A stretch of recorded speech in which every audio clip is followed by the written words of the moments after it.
Hi, welcome to Swan Bevy Farm. We are a small mixed farming operation located in Harvey, New Brunswick.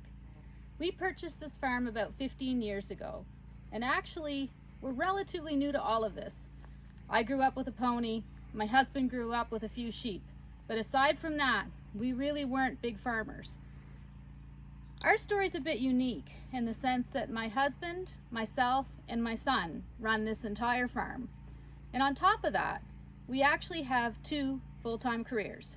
So I work full-time as a physician, and my husband works a 4-day work week as an IT consultant. Some people might say we're a little bit crazy, and yes, we work all the time, but we'd like to show you some of the things that we do. I'm going to start actually by starting with the livestock, and then we'll move into some of our gardens. So we have some beef cattle on our farm. We have 25 cows, 13 breeding, and we have basically a mix of Charolais and Angus. We have approximately 98 acres of land on the farm that we initially purchased 15 years ago. Our adjacent in-laws have a farm of about 100 acres, and we pasture roughly 65 acres of that. So we run pasture between our place and theirs. In addition, we've purchased about an additional 88 acres close by just recently, which we're trying to convert into some usable farmland. It's stumpage currently. And then we have an additional 100 acres of meadow / wood lot that we've purchased as well. So that's the story for our beef cattle as far as pasture. We tend to only raise grass-fed beef. And as far as marketing our cattle, usually we may butcher one steer a year up until now, which typically has fed our families. We haven't had to go out and sell beef, and I'm sure that we would love to be able to, so we've been trying to expand our herd recently. Fortunately, for most of our sales, we've been able to do direct to consumer simply through Facebook and through family and friends, as well as some of our co-workers. We've been fortunate in that regard. Every year we purchase meat chicks, and this year we plan to process about 60 meat chicks. We tend to do this in increments throughout the year, and we have been able to sell chicken locally with no problem, usually again through friends, family, and then Facebook. These are our chicken tractors that we typically use, just made out of some corrugated steel and some chicken wire. We tend to move them around, usually with furniture dollies, just to roll to new pasture every day. We also have laying hens on our farm. We have a mix of some old girls outside right now, and this is their summer house.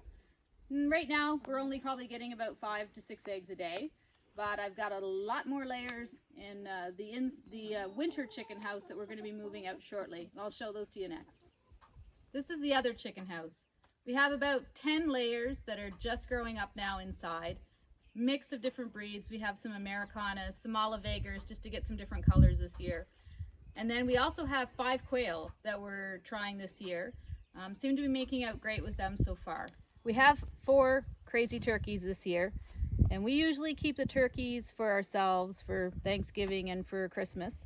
Come on in and meet them.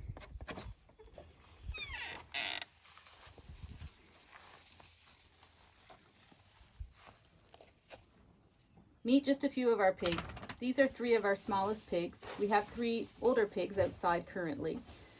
And we do sell pork. Actually, we usually sell pork sampler packs, and we have no problem selling those direct to consumer right off our Facebook site. And of course, we're blessed to have some beautiful horses. We have 2 draft halflingers.